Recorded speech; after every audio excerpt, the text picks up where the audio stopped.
1985 में रेडियो पे न्यूज आई कि सैम वॉल्टन वर्ल्ड के रिचेस्ट मैन है।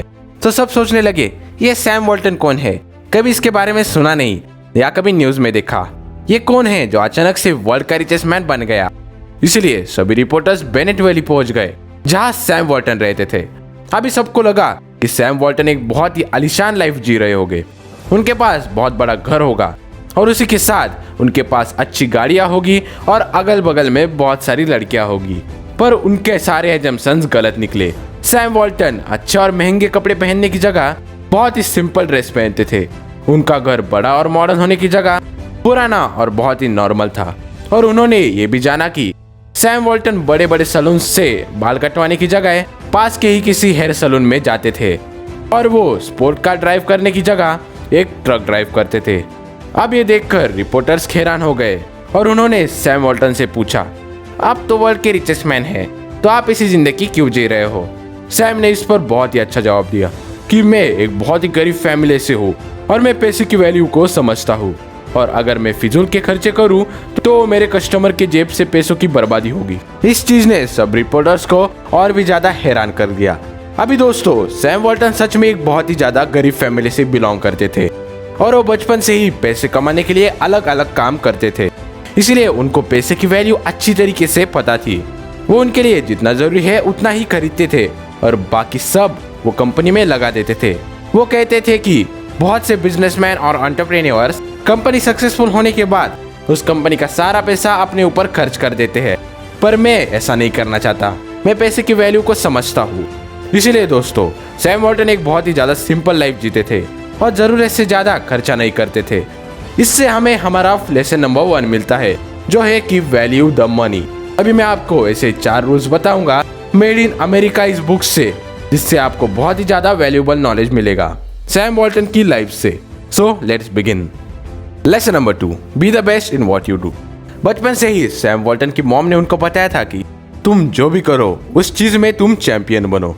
एक बार उनके सिटी में एक कंपटीशन हुई कि कौन सबसे ज्यादा न्यूज़पेपर के सब्सक्रिप्शन भेजेगा और जो सबसे ज्यादा सब्सक्रिप्शन भेजेगा उनको $10 का प्राइज मिलेगा।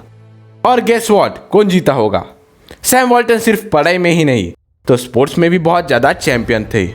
और अमेजिंग फैक्ट बताऊं तो सैम वॉल्टन ने जितने भी सॉकर मैच खेले उनमें वो जीतते गए और जितने में भी सैम वॉल्टन खेल ना पाए उसमें उनकी टीम हारती गई।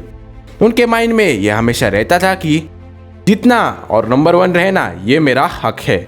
इसलिए सैम वॉल्टन जिस भी चीज में जाते थे उसमें नंबर 1 होते थे। अभी इसे रॉन्ग वे में मत ले कि सैम वॉल्टन के पास गॉड गिफ्टेड टैलेंट्स थे या वो लकी थे। नहीं, वो उन सब चीजों के लिए बहुत ज्यादा मेहनत करते थे। उनके एक दोस्त कहते हैं कि पैसा या फेम वो सैम को इतना मोटिवेट नहीं करता, बट सैम को जो चीज मोटिवेट करती है वो है उनकी टॉप पे रहने की जिद। इसलिए दोस्तों, हमें भी सैम वॉल्टन की ये बात को अपने फील्ड या करियर में अप्लाई करनी चाहिए कि आप जो भी करो कुछ भी, बट उसमें आप सबसे ज्यादा टॉप पे रहो। Rule number 3, people skills. एक बार सैम वॉल्टन की यूनिवर्सिटी में प्रेसिडेंट बनने के लिए इलेक्शन चल रहे थे और मोटिवेटिंग होने की वजह से उन्हें इलेक्शन के लिए चूज किया गया। सैम ने उस इंसिडेंट से एक बहुत ही ज्यादा पावरफुल चीज सीखी जो बाद में जाकर उनके और वॉलमार्ट के सक्सेस का कारण बना। सैम क्या करते थे कि कोई भी स्टूडेंट अगर उनके पास आता था तो वो उस स्टूडेंट को बहुत ही अच्छी तरीके से ग्रीट करते थे विद अ स्माइल और उनसे बहुत ही अच्छी तरीके से बात करते थे, जैसे कि ज्यादा से ज्यादा उनसे सुनना ना कि अपनी तरफ से बोलना, और ऐसी अच्छी ट्रीटमेंट देते थे। इसकी वजह से ये हो गया कि सैम की पॉपुलैरिटी बढ़ती गई और इवेंचुअली वो प्रेसिडेंट के इलेक्शन जीत गए। यही नहीं तो सैम वॉल्टन अपने सब कस्टमर्स को भी बहुत ही अच्छी तरीके से ग्रीट करते थे। इसकी वजह से उनके स्टोर की रिस्पेक्ट बढ़ती गई और उनकी इमेज भी बहुत ही अच्छी हो गई। इससे ये समझ में आता है कि पीपल स्किल्स बहुत ही ज्यादा इंपॉर्टेंट है। आपको भी अपने पीपल स्किल्स को इम्प्रूव करना चाहिए। Lesson number 4, learn and experiment. Sam Walton ने अपनी स्टडीज खत्म करने के बाद अपनी पहली प्रॉपर जॉब करी जेवी पेनी के स्टोर में। उनकी हैंडराइटिंग इतनी खराब थी कि कोई भी उसे पढ़ नहीं पाता था, फिर भी उन्हें कोई जॉब से निकाल नहीं पाया क्योंकि वो एक बहुत ही अच्छे सेल्समैन थे। तब उन्होंने उस जॉब को छोड़कर अपने फादर इन लॉ से पैसे लेकर अपनी खुद की शॉप डाली। वो एक बेन फ्रैंकलिन की फ्रेंचाइजी थी। वो शॉप उन्हें बहुत ज्यादा पैसे देकर मिली थी और वो एक्चुअली एक फेयर डील नहीं थी। पर सैम वॉल्टन ने इस पे फोकस करने की वजह और कहने की वजह कि दुनिया कितनी खराब है, इतना पैसा देकर मैं प्रॉफिट कैसे कमाऊंगा, वो इसके अलावा सोचने लगे कि वो इसी शॉप को बाकी सारे शॉप से सक्सेसफुल कैसे बनाएंगे। तो उन्होंने क्या किया कि जो सामान उन्हें बेन फ्रैंकलिन से लेना चाहिए था वो उसे किसी और से कम प्राइस में लेकर कम प्राइस में बेचते थे, और इसकी वजह से उनके शॉप में सबसे ज्यादा कस्टमर्स अट्रैक्ट होने लगे। और तो और उन्होंने शॉप की पॉपुलैरिटी बनाने के लिए आइसक्रीम मशीन उनके शॉप के बाहर लगा दी थी, जिससे ज्यादा से ज्यादा भीड़ उनके शॉप के बाहर आती थी और कस्टमर्स इवेंचुअली अट्रैक्ट होते थे। ऐसे ढेर सारे एक्सपेरिमेंट सैम वॉल्टन ने अपनाए और ऐसे करते करते उन्होंने उस शॉप को बाकी शॉप से और तो और बेन फ्रैंकलिन के सभी फ्रेंचाइजीज से सक्सेसफुल बना दिया।